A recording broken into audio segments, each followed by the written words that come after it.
You can have a gambler mentality about your life. You could be like thinking only things are going to come from luck and it's easy come, easy go. And if you get a big jackpot, just blow it. That's going to set you up for never sustaining prosperity.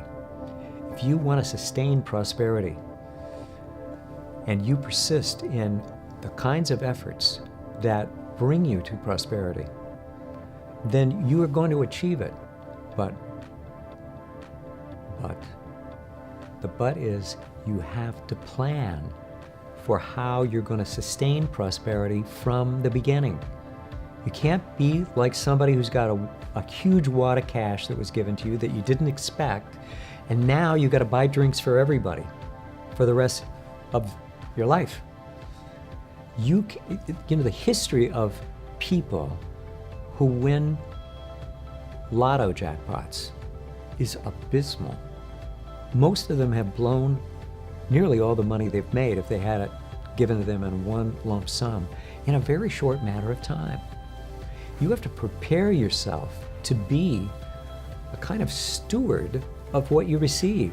And that's got to be built in from the beginning. You've got to be rehearsing that. You've got to be thinking about how to create real wealth and sustain real wealth, and how to liquidate debt, and how you're going to live debt-free and hold some money that you don't touch.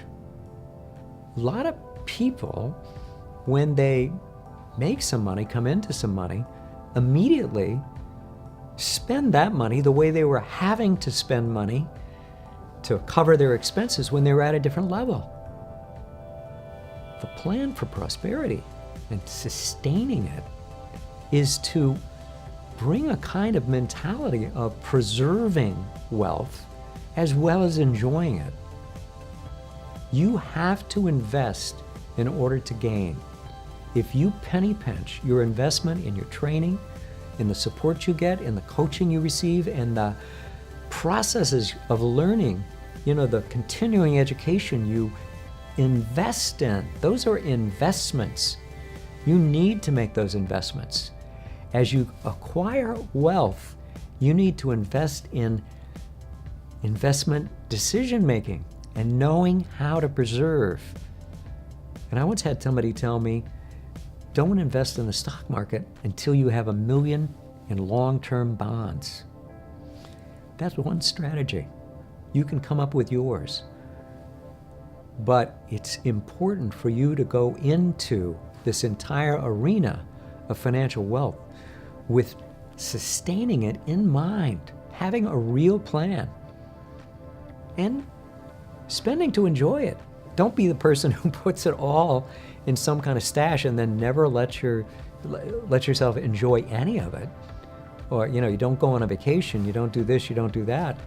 I had an uncle who was fabulously wealthy, and he bought a certain car, and one of the proudest things he had was that he had only 11,000 miles on it after owning it for about 10 years. I didn't get it. It seemed like if you bought it, why not enjoy it? Because all I was doing was depreciating. You get the idea? I hope so. This is important. Plan to sustain your prosperity and have a real way you can do that and will do that, and discipline yourself to do that. Since you're a high achiever, you may know about this. High achievers often hit a wall. They're going along, they're having one success after another, and then suddenly something happens and they grind to a halt.